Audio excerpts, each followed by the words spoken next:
प्रत्येक उद्योजकाला वाटत असतं की मी 10 वर्षानंतर 20 वर्षानंतर काहीतरी विजन घेऊन जायला हवं किंवा मला मोठा विजन करायला हवा. पण त्याच वेळी तो करंट चॅलेंजेसमध्ये पण इतका अडकलेला असतो की त्याला वाटतं की मी हे सध्याचे फायर फायटिंग इश्यूज हँडल करू की पुढच्या 5, 10, 15 वर्षाचं प्लॅनिंग करू. तर हे दोन्ही करताना त्याचा जो स्ट्रेच होतो स्ट्रॅटेजी, तर त्याच्यासाठी त्याला काय आपण ऍडवाइस करू? मला तर असं वाटतं की विजन, मिशन आणि एक्झिक्युशन ह्या 3 गोष्टी आहेत कुठच्याही उद्योजकाच्या जीवनामध्ये.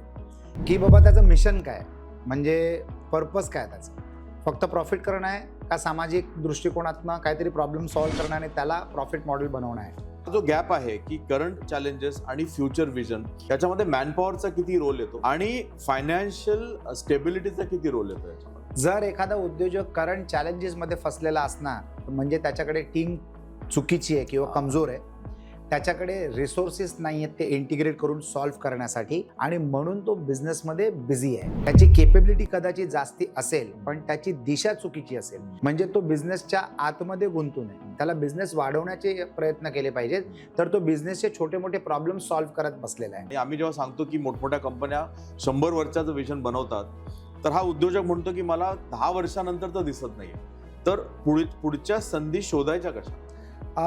तुम्हाला तुमच्या केपेबिलिटीचं स्वॉट अनालिसिस करणं गरजेचं आहे. की बाबा जो बिझनेस मी केलाय त्या बिझनेसच्या मार्फत मी अजून काय घडवू शकतो जिथे मला सेम टीम उपयोगी पडेल, माझे सेम कस्टमर पुन्हा कस्टमर बनू शकतील आणि त्या व्यवसायाला पुढे जाऊन चलन आहे, म्हणजे प्रोग्रेस आणि ग्रोथ आहे. आणि हे माझ्याबरोबर घडलेलं आहे. उद्योग यश या मराठी यूट्यूब चॅनलमध्ये आपण प्रत्येक वेळी एक असा विषय घेतो जो उद्योजकांच्या खूप जवळचा असतो आणि त्यांच्या करंट बिझनेसमध्ये तो खूप महत्त्वाचा असतो. आज ह्या विषयावर चर्चा करण्यासाठी आपल्याकडे आहेत ॲग्नेलो राज अथाडे सर. आणि सर, आजचा विषय हा खूप वेगळा आणि खूप इंटरेस्टिंग असा आहे. प्रत्येक उद्योजकाला वाटत असतं की मी 10 वर्षानंतर 20 वर्षानंतर काहीतरी विजन घेऊन जायला हवं किंवा मला मोठा विजन करायला हवा. पण त्याच वेळी तो करंट चॅलेंजेसमध्ये पण इतका अडकलेला असतो की त्याला वाटतं की मी हे सध्याचे फायर फायटिंग इश्यूज हँडल करू की पुढच्या 5, 10, 15 वर्षाचं प्लॅनिंग करू. तर हे दोन्ही करताना त्याचा जो स्ट्रेच होतो स्ट्रॅटेजी, तर त्याच्यासाठी त्याला काय आपण ॲडवाइस करू? मला तर असं वाटतं की विजन, मिशन आणि एक्झिक्युशन ह्या 3 गोष्टी आहेत कुठच्याही उद्योजकाच्या जीवनामध्ये. की बाबा त्याचं मिशन काय, म्हणजे पर्पज काय त्याचं, फक्त प्रॉफिट करणं आहे का सामाजिक दृष्टिकोनातनं काहीतरी प्रॉब्लेम सॉल्व्ह करणं आणि त्याला प्रॉफिट मॉडेल बनवणं आहे. विजन हे आपल्याला लॉंग टर्म असतं, म्हणजे या जीवनामध्ये मला हे घडवायचं आहे, तर दॅट इज द विजन.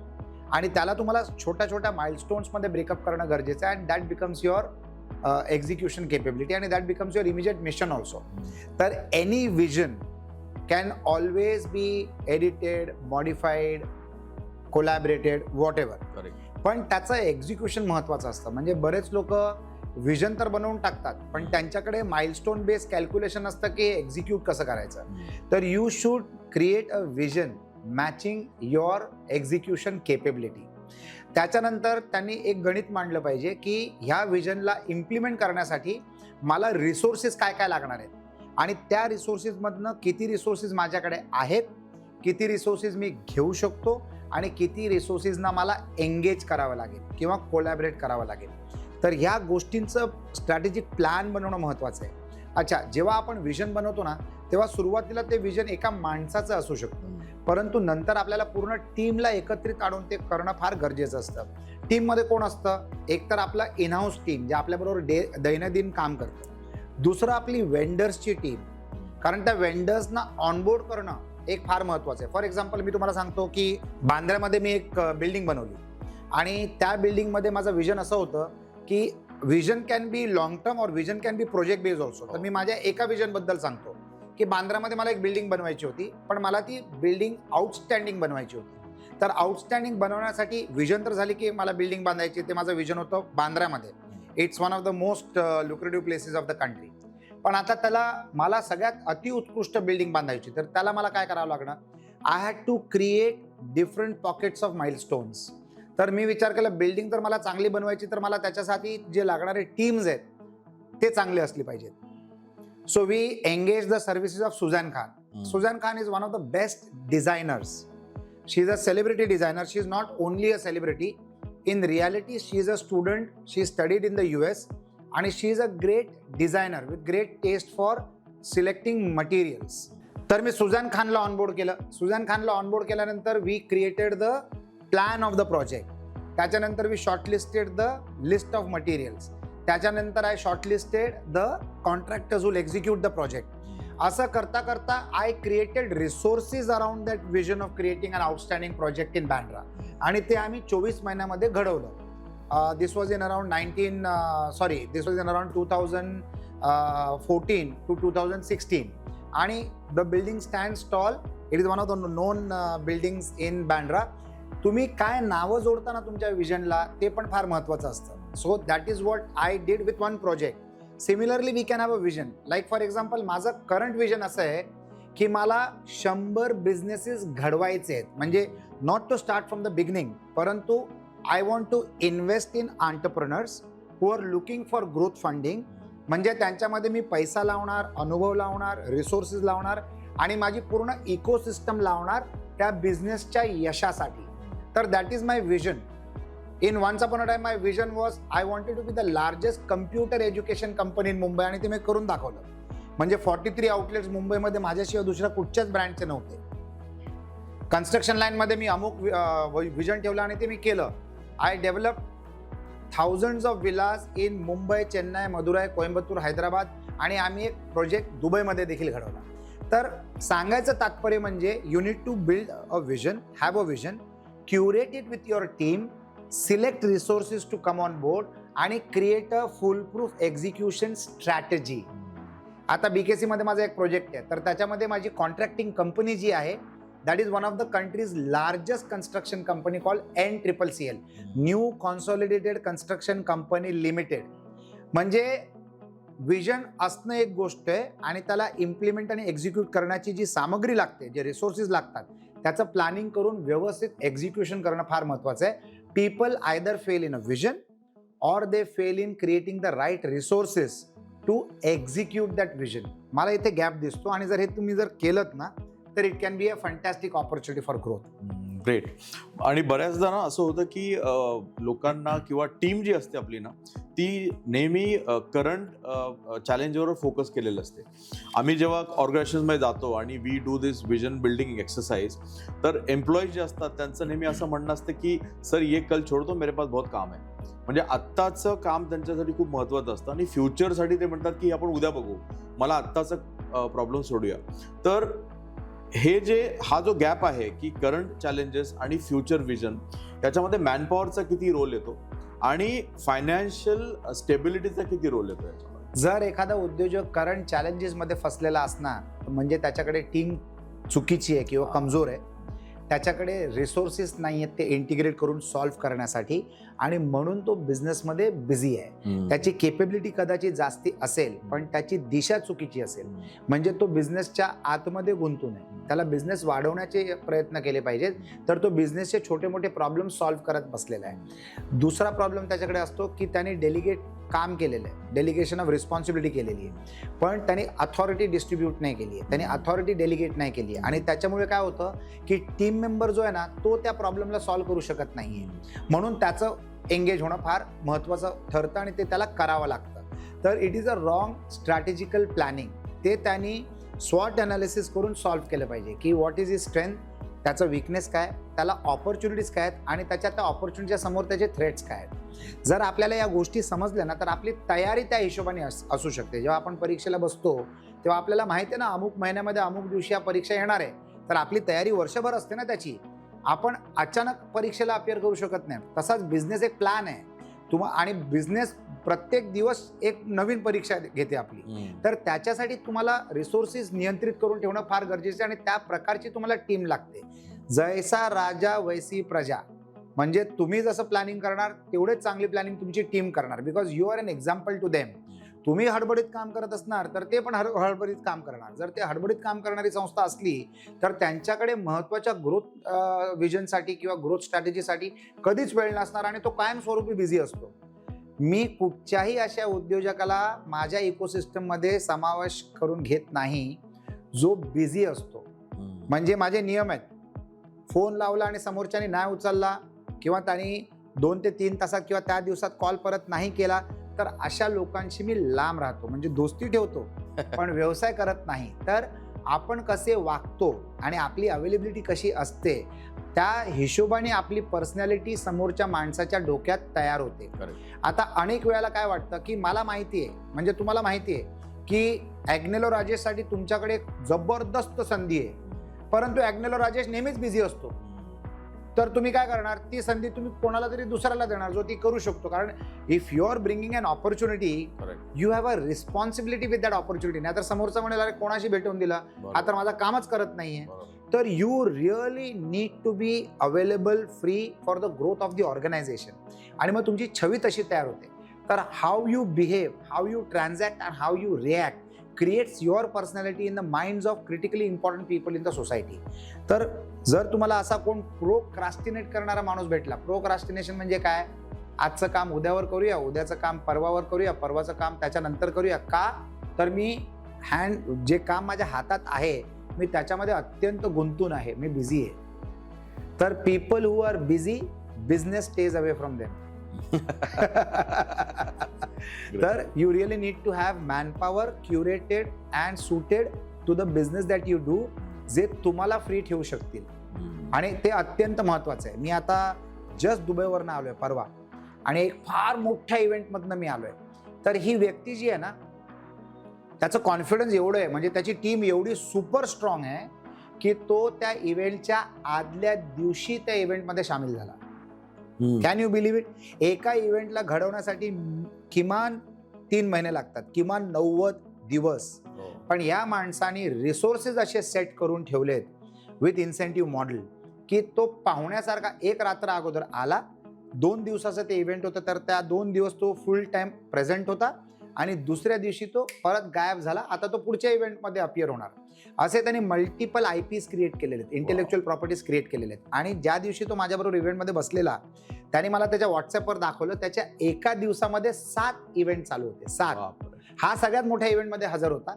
ज्या इव्हेंटमध्ये त्यांनी मला इन्व्हाइट केलेला तो त्या इव्हेंटमध्ये हजर होता, पण त्या इव्हेंटच्या व्यतिरिक्त तो 7 इव्हेंट कंडक्ट करत होता. आणि तो म्हणत होता मला एकदम सिंपल गोष्ट, मला आता काहीतरी नवीन करायचं, माझ्याकडे भरपूर टाइम. म्हणजे जो माणूस एका वर्षात 200 इव्हेंट्स घडवतो, 200, तो माणूस मला सांगतोय की माझ्या हातात एवढा वेळ, आता मला समजत नाही की पुढे काय करायचं. म्हणजे त्याची ती समस्या होती. परंतु 200 इव्हेंट मॅनेज करणारा माणूस कधी मोकळा असू शकतो का?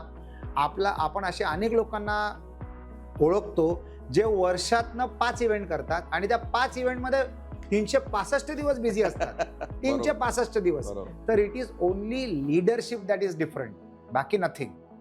आणि त्याची लीडरशिप अशी होती, he is delegating authority, he is delegating responsibility, आणि he is empowering people with resources की तुम्ही हे घडवा, काही अडकलं लटकलं तर मला कॉल करा. आणि जो त्याला कॉल करतात ना, ते पुढच्या इव्हेंटच्या अगोदर रिप्लेस झालेले असतात.